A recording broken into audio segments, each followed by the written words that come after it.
Today I will continue my chapter which is on transport in plants. This is part 3.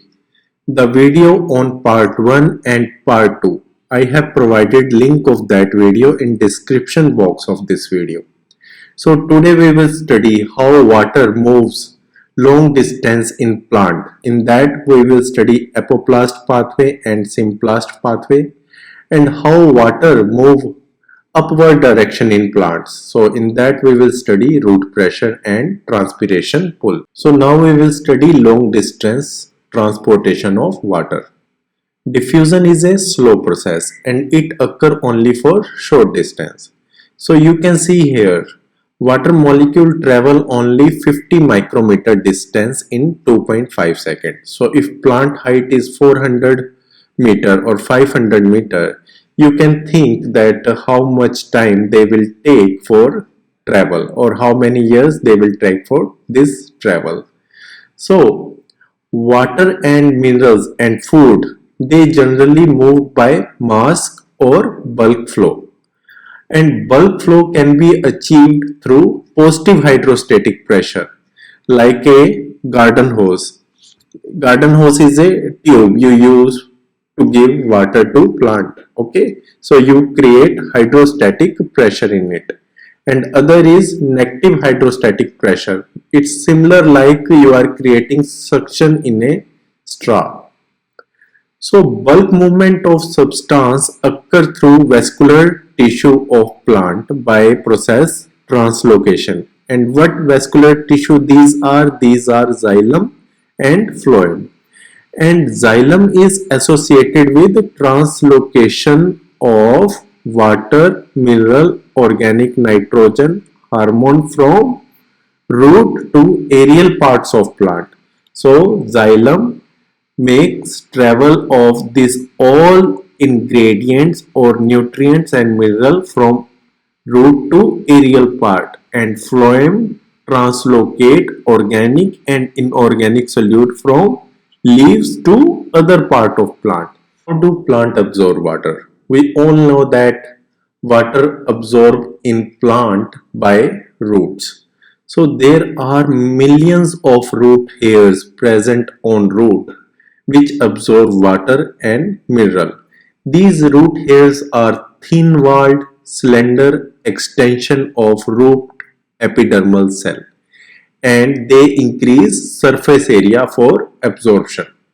So now water is absorbed along with mineral solute by root hair purely by diffusion process. So once water is absorbed in root hair, now water use two distinct pathway.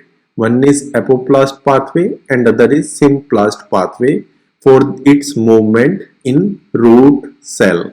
So now we will study what these pathways are. We will study apoplastic movement. So we know that plant cells remain adjacent to each other.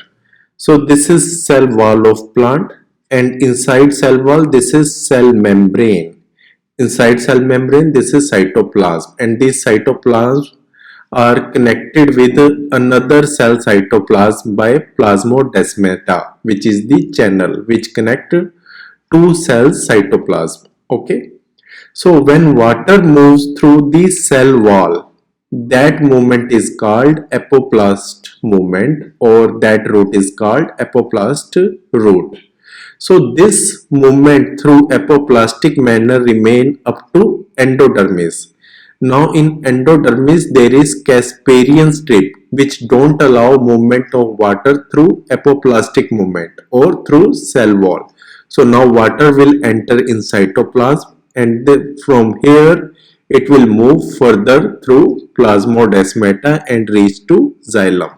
So this is the apoplastic movement of water through cell wall. So I already told you, movement through apoplastic route, it occurs through cell wall.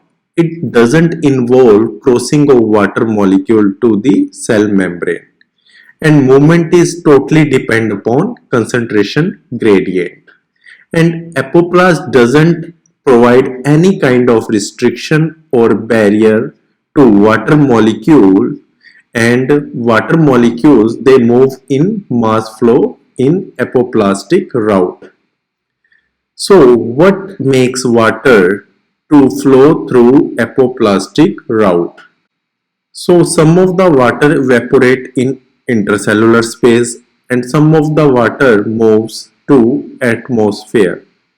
It creates tension in the stream of water which is moving in apoplastic route.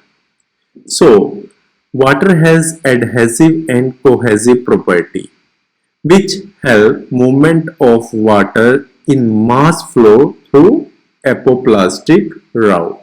So now we will study symplastic movement, and we know that plant cells, they are connected with each other and their cytoplasm are connected through plasmodesmata. So water enter into cytoplasm and they move from cytoplasm of one cell to cytoplasm of another cell through plasmodesmata. So water has to enter the cell through cell membrane, hence movement is relatively slow. And again the movement is again down a potential gradient. So most of the water flow in root occur through apoplastic manner.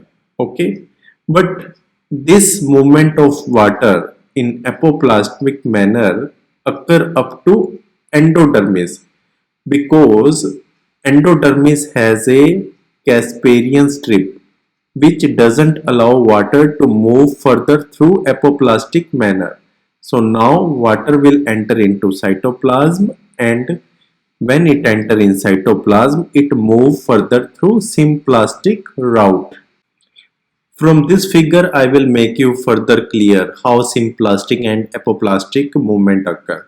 So you can see this is the root here and this is the root. Okay.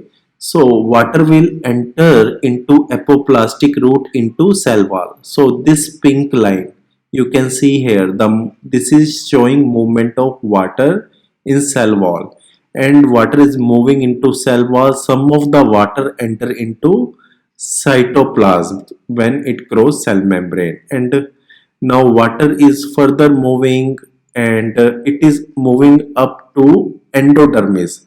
Now water will not move through apoplastic route from this endodermis further because this endodermis contain this purple line. You can see this purple line is casparian strip. This casparian strip doesn't allow water molecule to move further. So now water will enter into cytoplasm, and from cytoplasm it will move further through symplastic route, and from here it will enter into xylem. Now water is freely move here. So now you can see here symplastic movement. So in symplastic movement, water cross the cell wall, enter into cell membrane, and from cell membrane it enters cytoplasm, and two cells are connected with each other through plasmodesmata. Water will cross this plasmodesmata and enter into the xylem, and it can cross this endodermis layer very easily. So once inside the xylem, water is again free to move between the cell. In young root, water entered directly into xylem vessel or tracheids. So these are non-living conduits and these are part of apoplast. Sometimes plants have additional support for absorption of water from ground, and these additional supports are called mycorrhiza. So mycorrhiza is a symbiotic association of fungus with the root. So symbiotic relationship is a relationship which are mutual benefit for each other. So fungus will provide benefit to root and root will provide benefit to fungus. So what kind of benefit is this? So fungus filament helps absorption of water and mineral to root cell, while root cell helps to provide sugar or N containing compound to fungus. Some plants have obligate association with mycorrhiza. For example, pinus seed cannot germinate or establish in absence of mycorrhiza. So now water enter into plant system through root by apoplastic manner and symplastic manner. So now further how water moves from stem to other part of plant like leaves. What makes water to move upward direction against the gravity? So it needs some kind of pump system. So these pump systems are of two type. One is root pressure and another is transpiration pull. So what is root pressure? We know that there is continuous absorption of water and minerals from soil into the to root and further its movement into vascular tissue. So this increase the pressure inside the xylem. Xylem is the vascular tissue. This positive pressure is called root pressure and it is responsible for pushing water up to small height up to the stem. So how you can say root pressure exists? So choose a small soft stem plant and choose a day when atmospheric moisture is high. So just make a horizontal cut through a sharp blade on stem. So soon you will see some drops of water will ooze out from the cut part. So this will show you there is a positive root pressure. So you can collect that water through some tube and you can measure the rate of exudation. So loss of water in liquid phase by exudation process is called guttation. So this shows that root pressure exists. So root pressure is just a modest push for water movement in plant system. So root pressure role is to maintain continuous flow of water molecule in xylem because water evaporate into the environment through plant cell. This evaporation can break the movement of water in xylem. So this root pressure maintain the continuous flow of water in xylem. Now next is transpiration pull.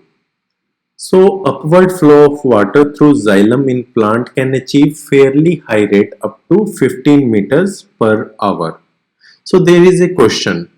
Water movement occur through post effect or pulled effect. So mostly researchers they believe that it is pulled effect and the driving force for this process is transpiration from the leaves. So this is referred as cohesion, tension, transpiration, pull model. So here question arises. What generate this transpiration pull? So water is transient in plant and water reach up to the leaves. Leaves use only 1% of water for photosynthesis and plant growth. Remaining water they lost in environment through the stomata and this water loss is known as transpiration. So this loss of water through stomata in environment is called transpiration pull. So this is the movement or transportation of water from root to leaves or other part of plants. So next video we will study more about transpiration and photosynthesis and movement of minerals and other important component in plant system. So thank you for watching the video.